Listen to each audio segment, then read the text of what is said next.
Et donc la question que l'on peut se poser dans ce nouveau point, le point numéro 8, est de savoir si finalement la société belge de cette fin du 19e siècle va-t-elle vers plus de solidarité, va-t-elle vers des améliorations concrètes du monde du travail. Avant d'essayer de répondre à cette question par l'analyse une nouvelle fois de certains documents, j'aimerais bien vous inviter à vous pencher quelques instants sur les productions artistiques d'un nouvel artiste. Vous avez son autoportrait en diapositive. Il s'agit de l'artiste belge Léon Frédéric, qui est aussi un artiste réaliste. Et je vous propose ici de nous intéresser à deux de ses œuvres, deux œuvres très célèbres et monumentales, très grandes. Il s'agit du triptyque des marchands de Cré, qui est conservé en Belgique au musée des arts anciens et modernes de Bruxelles. Et nous avons un autre triptyque qui n'est pas présenté dans votre cours, mais qui reste également très important. C'est le triptyque du même artiste, intitulé Les âges de l'ouvrier. Alors, je vous propose tout d'abord de nous intéresser à cette première œuvre emblématique de cet artiste, de Léon Frédéric. Nous voyons en fait le triptyque. Alors, un triptyque, si vous voulez, c'est une œuvre peinte composée de 3 panneaux. Vous avez 2 petits panneaux latéraux et un panneau central. Et en fait, le principe du triptyque qui existe déjà au Moyen-Âge, c'est de pouvoir, grâce au volet extérieur, éventuellement refermer le triptyque et donc cacher la peinture centrale. Alors, je vous propose d'analyser tout d'abord l'élément de gauche, donc vous voyez le titre de ce premier volet. Il fait référence au matin. Le panneau central fait référence au midi et le panneau de droite fait référence au soir. Si vous voulez, Frédéric va représenter la journée type de marchand de Cré. Donc nous avons une famille qui va vagabonder, qui va voyager toute une journée. Vous voyez, on emmène femmes et enfants sur la route dans des conditions bien parfois extrêmes. Vous voyez, les vêtements de cette famille ne sont pas très riches. Et les conditions de travail sont quand même particulièrement difficiles, vu que ces individus vont devoir porter toute la journée leur cargaison, leurs produits qui doivent être vendus à la fin de celle-ci. Alors sur le panneau central, nous voyons notre famille faisant une pause, difficilement, mangeant dans l'herbe, essayant de reprendre quelque peu des forces. Donc là, nous voyons toute la famille qui est représentée. Bon, les mines sont tirées, on voit bien, on ressent à travers cette œuvre, les conditions de travail qui sont excessivement pénibles. On ressent le désarroi aussi de ces personnages. Et ces personnages qui voyagent, qui vagabondent dans les campagnes pour survivre, et nous voyons au loin bien une nouvelle fois ce spectre de l'industrialisation des usines qui est représenté par l'artiste à l'arrière-plan. Et pour finir au soir, les enfants, les parents qui reviennent, qui rentrent chez eux, mais qui en apparence sont complètement et littéralement épuisés. Voilà une représentation picturale tragique, mais malheureusement qui est relayée par des photographies d'époque qui nous donnent ce même constat, ce même sentiment des conditions de travail durant cette deuxième partie du 19e siècle qui sont excessivement difficiles. Cet autre triptyque, Les âges de l'ouvrier, il est également très intéressant. Donc, nous avons tout d'abord le volet de droite qui représente bien la condition de la femme dans cette société belge, cette société ouvrière belge de la fin du 19e siècle. Alors on voit bien l'un des rôles premiers de ces mères, c'est d'élever, de nourrir leur progéniture. Ensuite, si nous nous intéressons au panneau de gauche, eh bien là, nous retrouvons les hommes, les jeunes garçons, les enfants masculins, les hommes qui sont représentés au travail, là où on peut ressentir la pénibilité du métier. Et au centre, au centre, nous retrouvons un petit peu la vie faite de loisirs et ces différentes générations qui se côtoient. À l'arrière-plan, voilà, nous voyons ces gens qui déambulent. Alors il y a des personnes âgées, il y a des personnes un peu plus jeunes, des adolescents. Et puis à l'avant-plan, nous voyons à gauche de très jeunes enfants qui tentent de se nourrir. Je reviendrai sur cette image par après. Et du côté droit, nous voyons des jeunes garçons qui sont dans un état quand même assez particulier. On ressent une certaine détresse, une certaine pauvreté. Et que font ces jeunes garçons? Ils jouent aux cartes. C'est sans doute un moment de loisir qui leur est donné. Donc ils jouent aux cartes un peu comme leur père, comme les adultes. Voilà.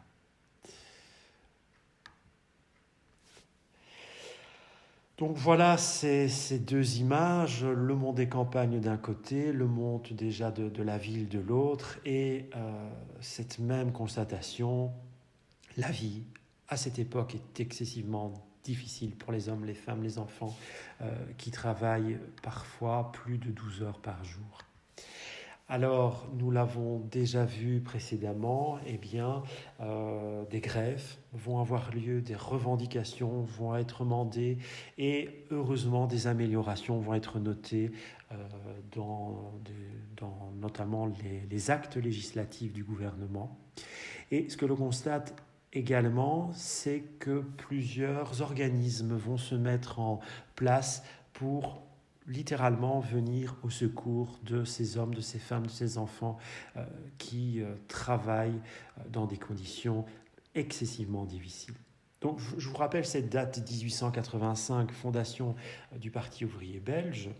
Mais il n'y a pas uniquement le parti qui va essayer d'œuvrer pour la cause ouvrière. Vous allez avoir d'autres organismes qui vont se mettre en place et qui vont se développer. Les coopératives, les mutualités, les syndicats. Alors, je vous en parle aussi. Pourquoi ? Parce que nous, aujourd'hui encore, au XXIe siècle, nous profitons, si vous voulez, de toutes ces structures qui ont été mises en place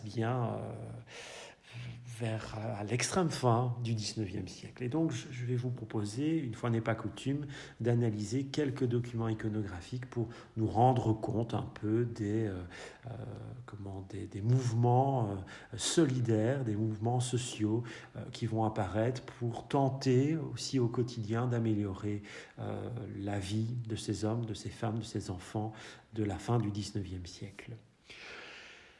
Il y a ce que l'on appelle, commençons par cela, la création des maisons du peuple. Vous allez avoir des maisons du peuple qui vont se développer un peu partout en Belgique. La première, la plus imposante sans doute, c'est la maison du peuple de Bruxelles. Et vous avez ici une affiche qui annonce très fièrement le développement l'ouverture de cette maison du peuple à Bruxelles en 1899. Analysons quelque peu cette peinture, du moins le côté plutôt artistique, esthétique de cette peinture. Vous retrouvez quand même des caractères assez particuliers. Vous retrouvez des éléments de décoration. C'est très typique de l'époque. Le choix des couleurs également. Je vous donne l'information parce qu'elle est quand même assez intéressante. Vous êtes face à une affiche que l'on pourrait associer à l'Art Nouveau.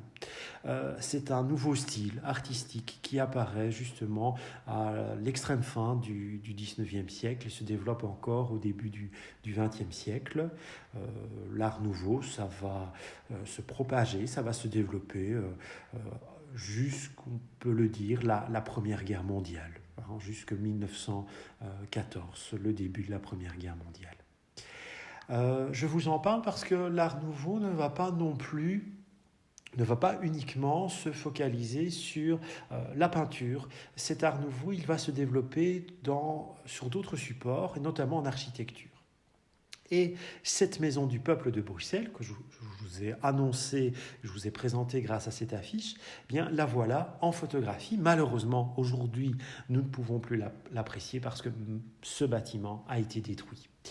Ce qu'il faut savoir quand même pour l'époque, c'est que cette maison du peuple du Parti ouvrier belge, eh bien, elle a été de Bruxelles, elle a été construite sur base des plans de l'architecte Victor Horta. J'ouvre une parenthèse. Victor Horta, c'est un grand représentant de cet art nouveau. C'est un architecte belge excessivement célèbre à travers l'Europe, à travers le monde. Et donc, voici quelques photographies des réalisations de Victor Horta qui, fort heureusement, ont été conservées, existent encore aujourd'hui. Donc vous voyez, c'est ça, l'art nouveau. On retrouve des motifs très fins, très végétalisants, qui étaient utilisés sur notre première affiche. Eh bien, on voit que ces motifs, Victor Horta et d'autres architectes du temps vont les utiliser, notamment en architecture. Donc vous voyez, c'est lumineux, on utilise abondamment le vert coloré, c'est très lumineux, c'est très léger, hein. On utilise des structures métalliques, mais ces structures métalliques sont affinées. Voilà, ce sont aussi des motifs excessivement floraux, végétaux, qui appellent au monde végétal. Donc vous voyez aussi ici cette verrière. Et ce que vous devez savoir, dans l'art plastique, en peinture, l'art nouveau existe. En architecture, l'art nouveau existe, mais cet art va aussi s'introduire dans l'immobilier. Vous voyez sur cette photographie, eh bien, nous avons des armoires, des chaises, des tables, des portes, qui épousent aussi les caractéristiques de cet art nouveau. Alors, je reviens à ma maison du peuple de Bruxelles, et vous voyez une photographie qui nous montre une partie de l'intérieur de cette maison du peuple, en l'occurrence ici la salle de théâtre. Et c'est ça, une maison du peuple si vous voulez. C'est un lieu, en l'occurrence très vaste, hein, si l'on prend l'exemple de Bruxelles, où les ouvriers peuvent se retrouver pour discuter, pour se former, pour se divertir aussi. Il y a des commerces qui sont accessibles, des commerces dans lesquels on vend des produits financièrement accessibles à ces ouvriers. Vous avez des salles de détente, vous avez des salles de loisirs également, comme par exemple cette salle de théâtre. Alors je vous montre un exemple de maison du peuple qui est un peu plus tardif. Il s'agit du palais du peuple de Charleroi, qui a été inauguré en 1925, mais lui aussi, ce bâtiment qui est assez impressionnant, a malheureusement lui aussi été détruit en 1980. Donc ce palais du peuple, bien voilà, reprend un peu la conception de notre maison du peuple de Bruxelles. On y trouve à l'intérieur des magasins, salles de spectacle, salles de cinéma, et tous ces services sont destinés avant tout aux ouvriers. Donc on voit à travers la création de ces établissements, eh bien, que l'on essaie par tous les moyens quand même d'apporter un peu de réconfort à ces ouvriers qui travaillent encore de nombreuses heures par jour à la fin du 19e siècle et au début du 20e siècle. Alors il y a d'autres coopératives qui se mettent en place, qui sont toujours inspirées par ces mouvements, ces organismes sociaux. Et donc vous voyez par exemple ici une photographie emblématique où on voit un personnage en train de transporter, de colporter du pain.